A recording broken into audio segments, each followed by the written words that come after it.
"You're too dumb to even take my order correctly." The words hung in the air like poison. Every conversation in the five-star restaurant stopped. Every eye turned toward table 7, where billionaire tech mogul Richard Hartwell had just made the biggest mistake of his life. He had no idea that the young black waitress standing frozen before him wasn't just serving tables to pay for college. She was the daughter of his biggest client. "You're too dumb to even take my order correctly."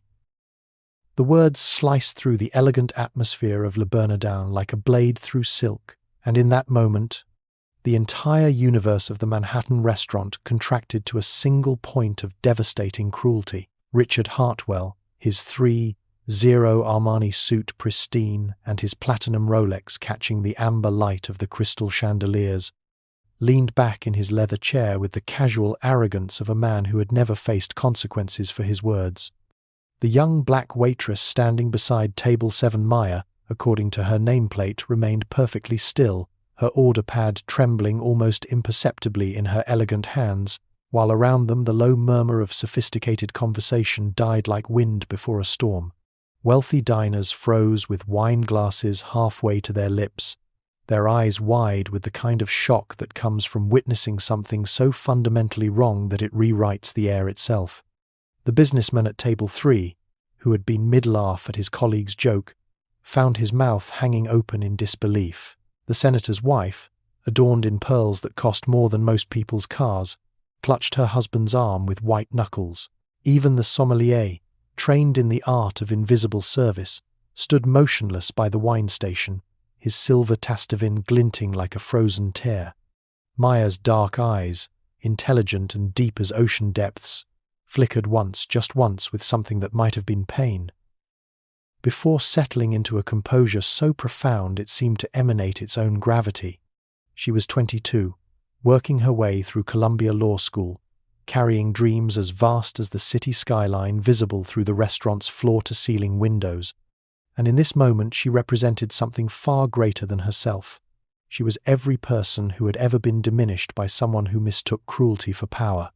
Hartwell, CEO of Hartwell Technologies and master of a $4 billion empire built on government contracts and silicon dreams, had no idea that his next words would determine not just the trajectory of this evening, but the entire future of everything he had spent 30 years building.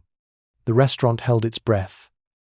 Waiters paused mid-step, and even the gentle classical music seemed to soften in anticipation, as if the universe itself was leaning in to witness what happens when casual cruelty meets quiet dignity, when assumptions about power encounter the terrible swift sword of consequence, when a man who has never learned to see others as fully human finally meets someone who will teach him the true price of his blindness. Maya Thompson had learned long ago that dignity was not something you wore like jewelry, it was something you carried in the straight line of your spine, the measured cadence of your breathing, the way you met cruelty with composure that could cut glass. At 22, she possessed the kind of quiet strength that comes from fighting battles most people never see, working double shifts at Le Bernardin while carrying a full course load at Columbia Law School, sending half her tips home to help her younger brother through high school in Detroit, and still finding time to volunteer at the legal aid clinic, where she translated hope into Spanish for immigrant families who had lost everything except their faith in American justice.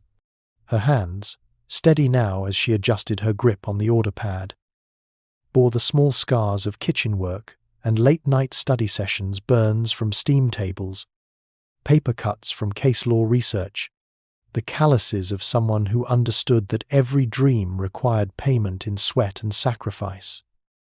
She wore her server's uniform with the same grace she brought to her law classes, treating each table not as a source of tips, but as an opportunity to practice the kind of professional excellence that would one day serve her well in courtrooms where justice hung in the balance. Across from her, Richard Hartwell embodied everything she had been taught to navigate around: the casual cruelty of inherited privilege, the weaponized indifference of someone who had never worked a service job, never worried about rent, never had to smile politely while being stripped of his humanity. His manicured fingers drummed against the white tablecloth with the impatience of a man accustomed to having the world rearrange itself around his convenience, his cold blue eyes scanning Maya with the detached assessment of someone evaluating livestock. Hartwell had built his fortune not through innovation or vision, but through his father's connections and his own ruthless willingness to crush anyone who stood between him and profit. He was the kind of CEO who laid off entire departments via email while taking million-dollar bonuses, who spoke of human resources with the same tone others reserved for discussing office supplies. The contrast between them was stark as lightning against midnight. Maya, who saw every interaction as a chance to honor both herself and others, versus Hartwell, who viewed every encounter as an opportunity to establish dominance. She carried textbooks in her bag alongside her server's apron. Constitutional law, civil rights litigation, ethics in legal practice, while he carried only the casual brutality of someone who had never learned that true power came not from diminishing others, but from lifting them up. Did you hear me? Or are you as deaf as you are stupid?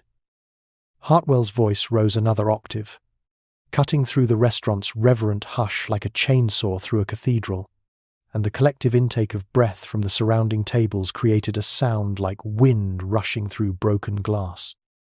The billionaire's face had flushed red with the particular fury of a man unused to being ignored. His perfectly veneered teeth bared in something that might have been mistaken for a smile if not for the venom dripping from every syllable. I ordered the Dover sole medium rare, with the sauce on the side. How difficult is that for someone like you to comprehend? The phrase, someone like you, landed with the weight of centuries, carrying implications that made the elderly judge at table 12 set down his fork with shaking hands, while the tech executive's wife at table 9 whispered a horrified, "Oh my God," behind her napkin. Maya remained statue still, her dark skin seeming to glow with an inner light that made Hartwell's pallor look sickly by comparison. But around them, the restaurant's entire ecosystem had frozen in horrified fascination. The maitre d' hovering near the kitchen door like a man caught between conscience and mortgage payments, the sommelier clutching his wine key so tightly his knuckles had gone white, the busboys exchanging glances that spoke of their own experiences with casual humiliation. Jean-Claude, the head waiter who had been serving New York's elite for 27 years, stood paralyzed behind the service station, knowing he should intervene, but also knowing that Hartwell's company had just signed a 6-figure catering contract for their corporate events, that his recommendation alone could make or break careers in this industry, where reputation was everything, and revenge was served as cold as the restaurant's signature oysters. The other diners sat frozen in their own complicity, their silence as damning as Hartwell's words. The pharmaceutical heiress who donated millions to civil rights causes but couldn't bring herself to speak up in real time. The Broadway producer who had just funded a play about social justice but found his voice mysteriously absent when justice needed an advocate in his immediate vicinity. The federal appeals court judge who had written eloquent opinions about dignity and equal protection, but now stared into his wine glass as if it contained answers to questions he was too cowardly to ask. Even the restaurant itself seemed to hold its breath, the soft jazz falling silent between songs, the kitchen's usual clatter muted, as if the building's very architecture was waiting to see whether this moment would pass like so many others, swept under the Persian rugs and forgotten by morning, or whether something fundamental was about to shift in the delicate balance between power and accountability that kept their rarefied world spinning on its axis of wealth and willful blindness.